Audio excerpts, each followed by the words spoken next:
እጅግ አስደንጋጭ የሆነ መረጃ ተሰምቷል። የጠቅላይ ሚኒስትሩ ቀዳማዊት እመቤት ወይዘሮ ዝናሽ ታያቸው ማርያም የዓለም ቤዛ አይደለችም ሲሉ እጅግ አስደንጋጭ የሆነ ንግግር አሰምተዋል። ወይዘሮ ዝናሽ ታያቸው ለምን ይህን አሉ? ዝርዝር ጉዳዩን በስፋት የምታደምጡት ይሆናል። የዛሬ መልእክቴ መዳናችሁ አይቅለልባችሁ። መዳናችን ትልቅ ቁልፍ አለው። ኢየሱስ ጌታ ነው። በምድር በሰማይ መዳናችን የዘላለም ነው። ኢየሱስ ያድናል። ከጌታችን ከኢየሱስ ክርስቶስ ውጪ ቤዛ የሚባል ነገር የለም። ይህ ገድለ ተክለ ሃይማኖት ምዕራፍ 54 ቁጥር 23 እንደዚህ ያነባል። እነሆ በክፉ ሞት በተቅማጥ በሽታ ትሞታለህ፣ እሷንም እንደ ስቅለቴና ካንተ በፊት እንደነበሩ ሰማዕታት ደም እቆጥርልሃል። ይሄንንም ተቅማጥ ደግሞ እንደ ስቅለቴ ማለት ኢየሱስ በጎልጎታ በቀራንዮ መስቀል ላይ በችንካር ተቸንክሮ በጦር ተወጥቶ በሾህ አክሊል ተደርጎበት እንደፈሰሰው ልክ እንደዛ ደም ምኑን ተቅማጡን የሚያነጻጽረው ተቅማጡን አንደኛ ከጎልጎታ በቀራንዮ መስቀል ላይ ከፈሰሰው ከኢየሱስ ደም ጋር ነው። ይህ በኢትዮጵያ ምድር በወንጌል ላይ የተደረገ ወንጀል ነው። በወንጌል ላይ የተደረገ ክህደት ነው። ይሄ ክህደት ነው። ይሄንን እየተሻሹና እየተሳለሙ ብዙ ሰዎች ወደ ሲኦል ገብተዋል። ይሄ በወንጌል ላይ የተደረገ ክህደት ደሙ መድኃኒት ነው። የኃጢአት ጽዋይን አስወግዶ ሕይወቱን መርዛማውን የኃጢአትን ኃይል አስወግዶ ሕይወትን የሰጠኝ ጌታዬ ኢየሱስ የሕይወት ድነት ነው። እሱ ብቻ በሞት ድንበር ላይ ሕይወትን ማወጅ የሚችል ዙፋኑ የከበረ ዘላለማዊ አምላክ ኢየሱስ ደሙ መድኃኒት ነው ስሉ ነው ቀዳማዊት እመቤት ወይዘሮ ዝናሽ ታያቸው ይህንን መልእክት ያስተላለፉት። ጌታ በደሙ የቀደደውን መጋረጃ ማንም በፊታችሁ እንዲያኖር አትፍቀዱለት። በአዲስ ኪዳን እኛ የእግዚአብሔር ልጆች ስለሆነን ወደ ሰማይ መቅደስ ሁላችንም እንገባለን እንጂ በውጭ ቆመን ማንም ልመናችንን እንዲያደርስልን አንጠብቅም። በብሉይ ኪዳን እግዚአብሔር በክብር ወደሚገለጽበት የመቅደሱ ውስጠኛ ክፍል መግባት የሚችለው ሊቀ ካህኑ ብቻ ነበረ። ሕዝቡ ይህን እንዲያስታውስ መጋረጃም ተሰቅሎ ነበረ። ጌታ ሲሞት የመቅደሱ መጋረጃ ከላይ ወደ ታች ተቀደደ። ማቴዎስ 27 ከቁጥር 51 እንዲህ እንደተባልን መጥቶም ርቃችሁ ለነበራችሁ ለእናንተ ሰላምን ቀርበው ለነበሩትም ሰላምን የምስራች ብሎ ሰበከ። በእርሱ ስራ ሁላችንም በአንድ መንፈስ ወደ አብ መግባት አለንና ኤፌሶን 2:17 እስከ 18 ጌታ በደሙ የቀደደውን መጋረጃ ማንም በፊታችሁ እንዲያኖር አትፍቀዱ። በሞቱ ወደ እግዚአብሔር ቀርባችኋልና በልጅነት መንፈስ ወደ አባታችሁ ቀርቡ። ያለማንም ጣልቃ ገብነት ይሰማችኋል። ለዚህም ምስክር ቃሉ ነው። ልጆች ስለሆናችሁ እግዚአብሔር አባ አባት ብሎ የሚጮህ የልጁን መንፈስ በልባችሁ ውስጥ ላከ ስትል የተናገረችው እህታችን ዘማሪት ዘርፈ ከበደ ናት። በአንዳንድ ቸርች ሰይጣን ራሱን ያሰድበናል። መንፈሳዊ ዓለም በጣም ቀላል የሚመስሉ ግን በጣም መሰረታዊ የሆኑ ጉዳዮች አሉ።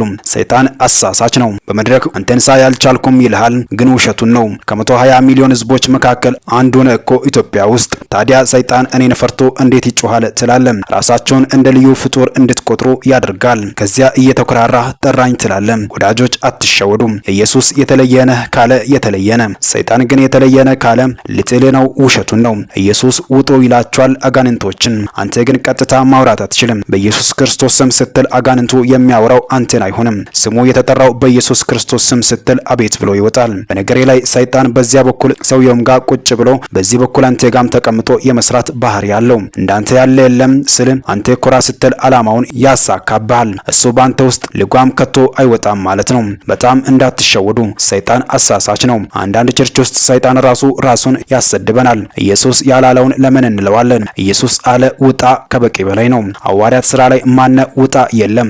ሰይጣን አይመጣም ከነጭራሹ በዚያው ነው የሚያስወጡት። ምክንያቱም ከመጣ አሳሳች ነውና ሲል የገለጸው ተወዳጁ የወንጌል ሰባኪው ነቢይ ጥላሁን ነው። እምነት በክርስትና ሕይወት ውስጥ ዋነኛውና ወሳኙ ነገር ነው። እግዚአብሔር የሚኖረው በምታየው ዓለም ሳይሆን በማይታየው ዓለም ውስጥ ነው። እምነት ደግሞ ወደ መንፈሳዊ ዓለም መሄጃ መንገድ ሆኖ እግዚአብሔርን እንድናገኘው ያደርገናል። እምነትም ተስፋ ስለምናደርገው ነገር የሚያስረግጥ የማናየውንም ነገር የሚያስረዳ ነው ሲል ይናገራል በዕብራውያን ምዕራፍ 11 ከቁጥር 1 ላይ። የመጀመሪያው ሰው አዳም እግዚአብሔር የነገረውን ነገር ማመን ባለመቻሉና አታድርግ የተባለውን ነገር በማድረጉ ወደቀ።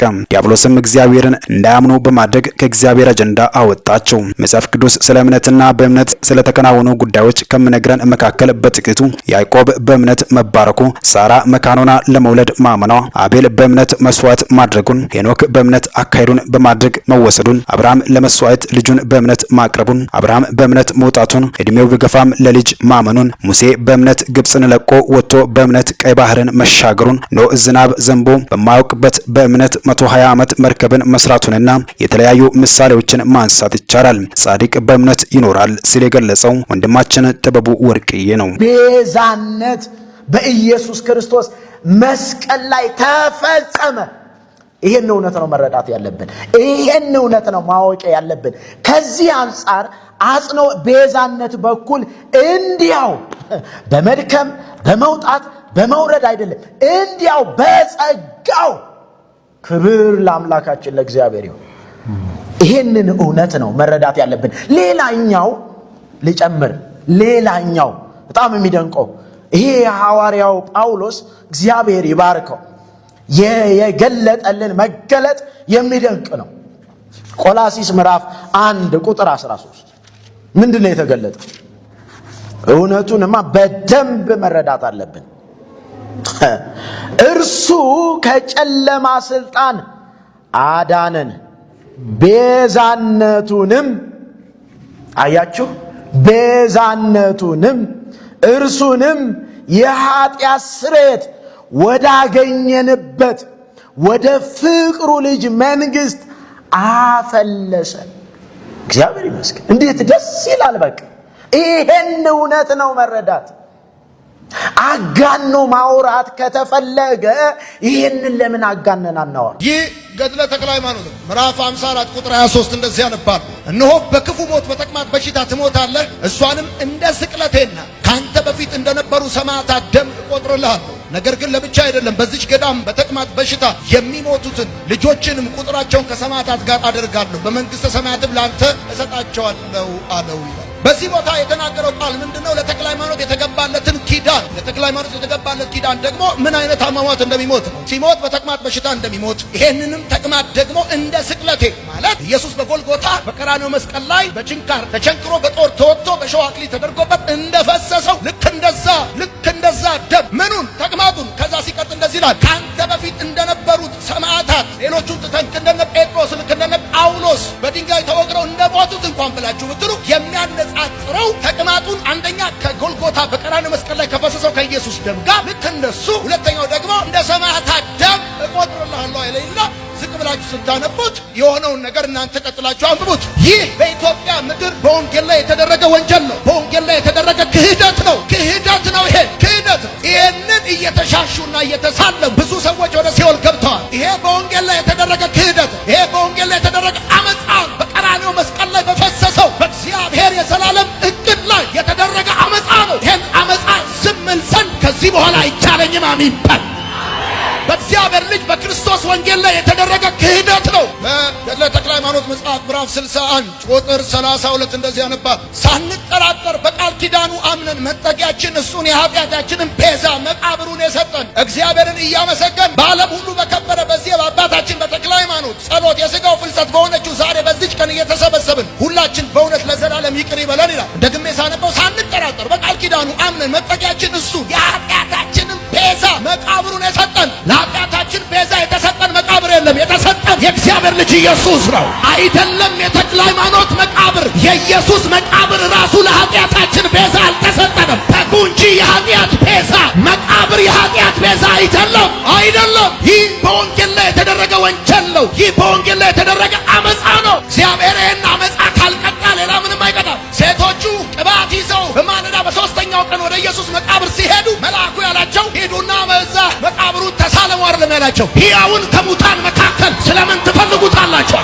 ስለምን ትፈልጉታላችሁ? እሱ መሲህ የለም አላቸው። እሱ መሲህ የለም። የኢትዮጵያ ሕዝብ ስማ፣ ወጣቶች ስሙ፣ ወንዶች ሴቶች ስሙ። ለኃጢአታችሁ ቤዛ የተሰጣችሁ የእግዚአብሔር ልጅ ኢየሱስ ይባላል። ለኃጢአታችሁ ቤዛ የተሰጠ መቃብር የለም። የኃጢአታችን ቤዛ ሞት ያልቻለው በሶስተኛ ቀን ከሞት የተነሳ በክብር ያረገ የወጉት ሁሉ እያዩት በክብር የሚመለስ ኢየሱስ ስሙ ቅዱስ፣ እሱ ንጉሥ።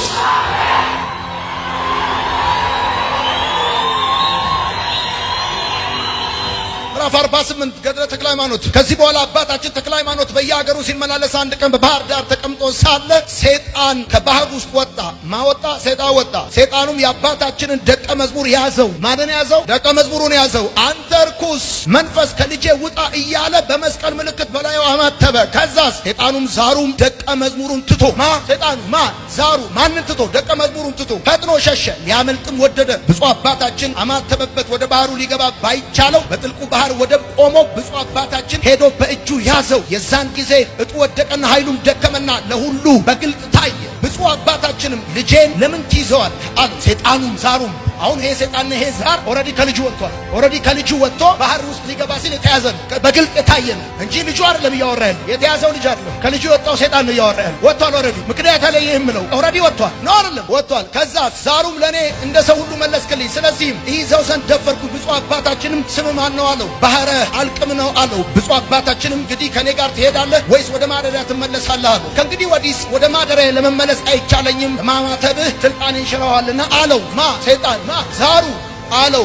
አባታችን ተክለ ሃይማኖት ወስዶ ገርዞ ወደ ፍጹም ክርስቲያንነት ለወጠው። ስሙንም ክርስቶስ ሐሪው ብሎ ጠራው። ምን አደረገው? ገረዘው። ከዛ ፍጹም ክርስቲያን አደረገው። ከዛ ስሙንም ቀየረለት። ከዛስ ብፁዕ አባታችንን ሲያገለግለው ኖረ። ሰይጣን ዛሩ። ከዛስ ከጥቂት ቀን በኋላም የምንኩስናን ልብስ አልብሶ ምን ሆነ? ሰይጣኑ ተገረዘ፣ ክርስቲያን ሆነ። ከዛስ አገለገለ። ከዛስ መለኮሰ። ከዛስ ከጥቂት ቀን በኋላ የምንኩስና ልብስ አልብሶ ወደ በዓቱ አገባው። ይህችም ደብረ አስቦናት ሞቶ መንግሥተ ሰማያት እስኪገባ ድረስ በተረፈው ዘመኑ ሁሉ መነኩሳቱን ደስ የሚያሰኝ እግዚአብሔርንም የሚወድ ሆነ። ባጭሩ አማርኛ ሞቶ መንግሥተ ሰማያት ገባ። እስከሚገባ ድረስ መነኩሳቱን የሚያስደስት ሆነ። እኔ የገረመኝ ክርስቲያን ከመሆኑ በላይ መንግሥተ ሰማያት ከመግባቱ በላይ በጣም የገረመኝ ነገር መገረዙ። ባጭሩ አማርኛ የዳነ ሰይጣን መንግሥተ ሰማያት የገባ ሰይጣን፣ ይህ በወንጌል ላይ የተደረገ አመፃ ነው። ይህ በወንጌል ላይ የተደረገ ክህደት ነው፣ ክህደት ነው። መንግሥተ ሰማያት የገባ ሰይጣን የለም። ሰይጣን ሲጀመር ስፒሪት ከሆነ ምኑን ይዘው እንደገረዙት ኢየሱስ ነው ያለው። ይሄ ክፉ ነው። በእግዚአብሔር መንግሥት በክርስቶስ ወንጌል ላይ የተደረገ አመፃ ጣንን አገኘው፣ አመለኮሰው። ስለዚህ በአጭር አማርኛ የኦርቶዶክስ እምነት ተከታይ የሆናችሁ ሰዎች የነፍስ አባት ስትይዙ ተጠንቀቁ፣ የመለኮሰውን ሰይጣን እንዳትይዙ። አሁን ማነብላችሁ ደግሞ ገድለ ዘርዓ ብሩክ ነው። ይሄ ገድለ ዘርዓ ብሩክ በ23ኛው ምዕራፍ ከቁጥር 1 ጀምሮ ያለውን አነባል። ይሄኛው ደግሞ ተአምር የሚገርም ነው። ሥላሴን ሦስቱን ሥላሴ ውጦ ለአያሌ ቀናቶች በሆድ ውስጥ ያኖረውን ነው ማነብላችሁ። ጥቅምት በገባ በ3ኛው ቀን ብዙ አባታችን ዘርዓ ብሩክ በሥላሴ ስም የተሰራች ቤተክርስቲያን ሲያጥን በእግዚአብሔር ትእዛዝ 3 ዕንቆችን አገኘ። ያ ጻድቅ አባታችንም ከፀሐይ 7 እጅ የሚያበሩ 3 ዕንቆችን ባገኘ ጊዜ እጅግ ደስ አለው። ባገኛቸው ጊዜ አንስቶ ዋጣቸው። 3ቱም ዕንቆች በሆዱ ውስጥ ብዙ ቀን ቆዩ። በእነርሱ ብርሃን መላ አካሉን ብርሃን አደረጉት። ያም ጻድቅ አባታችን በሆዱ ውስጥ ያሉ የ3ቱ ዕንቆች ሚስጥር ሳያውቅ ብዙ ቀን ተቀመጠ። እነዚያም ዕንቁ ሥጋውና ነፍሱን ያነጹት ዘንድ ሥጋውን ማደሪያ አደረጉት። ከዚህም በኋላ በብዙ ቀን የ3ቱ ዕንቆች ሚስጥር ተገለጠለት። እነዚህ የዋጣቸው ዕንቆች በዕንቆችም የተመሰሉ እንጂ ዕንቆች እንዳልሆኑ፣ እነዚህ የዋጣቸው ዕንቆች በዕንቆች የተመሰሉ እንጂ ዕንቆች እንዳልሆኑ አወቀ። እነዚያም 3 ዕንቆች የተባሉት 3ቱ አካላት በንጽሕት ድንግል ማርያም እንዳደሩ በሆዱ ገብተው ብዙ ቀን የቆዩት አካላት ሥላሴ ናቸው። ይህ በኢትዮጵያ ምድር በወንጌል ላይ የተደረገ ወንጀል ነው። በወንጌል ላይ የተደረገ ክህደት ነው። ክህደት ነው። ይሄ ክህደት ነው። ይህ አሁን ማነብላችሁ ታምረ ማርያም ነው። ታምረ ማርያም እንደዚህ ይላል። እንደኔ ያላችሁ ኃጢያን ወንድሞቼ ሆይ እንግዲህስ ወዲህ 16ቱን ሕግጋት ለመፈጸም የእግዚአብሔር ባሮች መሆንን አንሻ። 10ቱ ሕግጋትና 6ቱ የወንጌል ቃላት ማለት ነው። 16ቱን ሕግጋት ለመፈጸም የእግዚአብሔር ባሪያዎች መሆንን አንሻ። እሱ በቀትር ጊዜ በመስቀል ላይ እመቤታችሁ እናታችሁ እንሆ እያለ የቃል ኪዳን እመቤት እሷን ሰጥቶናልና ስለነዚህ ነገር የእመቤታችን የእናታችን የማርያም ባሮች ለመሆን ፈጽመን እንሽቀዳደም ብዬ ነግራችኋል። የእግዚአብሔር ባሮች ለመሆን አንሻ። ከአሁን በኋላ መሽቀዳደም ያለብን የማርያም ባሮች ለመሆን ነው። ከዛስ ይህችውም እመቤታችን ናት። ከንጉሡ ልጇ ጎን በፈሰሰ ደሟ እኛን ንጹሐን አድርጋ እንደ ስሟ ትርጓሜ ወደ ልጇ ባሮች አባቶቻችን ፍጹምነት መርታ በእውነት ታደርሰን በኃጢአት ያደፈውን ኃጢአት ታነጻዋለችና ወደ መንግሥተ ሰማያትም ታደርሰዋለችና ከንጉሡ ልጇ ጎን በፈሰሰ ደሟ።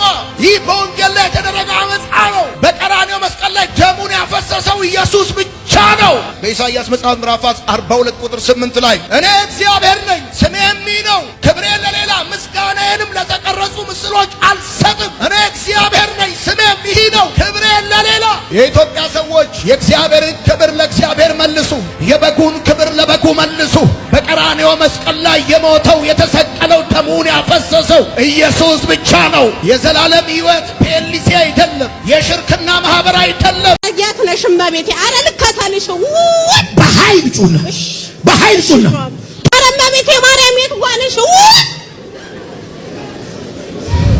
አረ እመቤቴ ማርያም ነይ በይ። አረ የት ወይ ተቃጠልኩ እኮ የት አባቴ ልግባሽ? እኔ አላልኩ። አረ ተቃጠልኩላችሁ። አረ እመቤቴ የት ነሽ? አረ ጥላኝ በቃ አረ ልተኛ በቃ።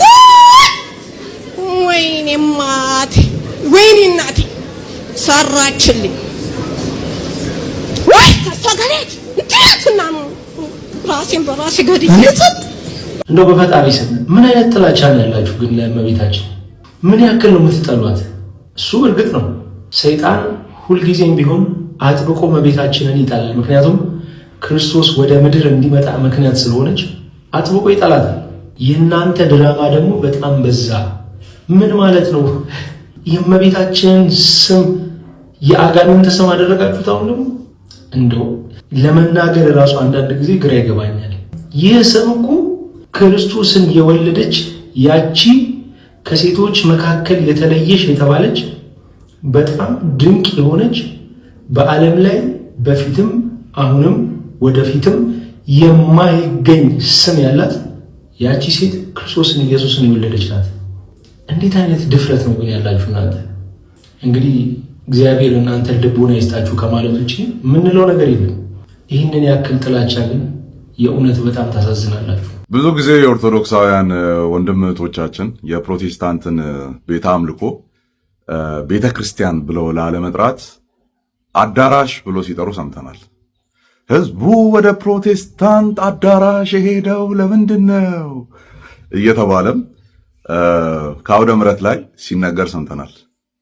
አዳራሽ ሲባል ምንም መንፈሳዊነት የሌለው ምንም ነገር በውስጡ ያልያዘ ዝም ብሎ ሰዎች የሚሰበሰቡበት ቦታ ለማለት ነው። የነሱ ደግሞ ቤተ ክርስቲያን ነው። ከውጭ ጀምሮ አጥሩ ግንቡ ተስሞ ነው የሚገባው። ውስጥ ስርዓቶች አሉ ምናምን፣ እሱ ቤተ ክርስቲያን ይባላል። ፕሮቴስታንቶችም ደግሞ ወይም ወንጌላውያን አማኞች የሚሰባሰቡበት ቦታ ደግሞ እሱ ምንድን ነው? አዳራሽ ነው። ራይት፣ እንደዛ ነው። ነገር ግን የቅዳሴ መጽሐፋቸው ምን ብሎ ያንን መሰባሰብ የራሳቸውን ማለት ነው የራሳቸውን መሰባሰብ ምን ብሎ እንደሚጠራ ስሙልኝ። ካህኑ የሚልበት ቦታ ነው። ሃሌሉያ እኔ በቸርነትህ ብዛት ወደ ቤትህ እገባለሁ፣ አንተን በመፍራት በምትመሰገንበት አዳራሽም እሰግዳለሁ ይላል። በምትመሰገንበት ምን አዳራሽ? ይወርድና ከታች በመላእክት ፊት እዘምርልሃለሁ፣ በምትመሰገንበት አዳራሽም እሰግድልሃለሁ ይላል። ስለዚህ ካህናቶችና ኦርቶዶክሳውያን ለመስገድ የምትሄዱበት ቦታ አዳራሽ ነው ማለት ነው። ወይም አዳራሽ እያልን ያለነው ውስጥ አምልኮ የሚደረግበትን ቦታ ካህናቶቹ የሚገኙበትን ቦታ ነው ከተባለ እንግዲህ በጣም የተሻለውን ቦታ መርጣችሁ ነው ያንን ለፕሮቴስታንት የአምልኮ ቦታ ስያሜ የሰጣችሁት ማለት ነው። አዳራሽ ሲባል እንትን አይደለም ነው ይሄ ድሚን ለማድረግ ለማሳነስ ምናምን ነው የሚጠቀሙበት በብዛት። የማሳነሻ ቃል ከሆነ እንግዲህ ያነሰው የነሱ ነው የሚሆነው። ምክንያቱም በአዳራሽ እሰግዳለሁ ነው የሚለው፣ በአዳራሽ ማለት ነው። ወይም መቅደሱን ሊሆን ይችላል፣ ኦር ግቢውን ሊሆን ይችላል። ብቻ ምን ተብሎ ሊጠራ ይችላል? አዳራሽ። ስለዚህ ስድብ አይደለም ኦር ንቀት አይደለም። መስሏችሁ ነበር ይህን ሁሉ ጊዜ የቆያችሁት።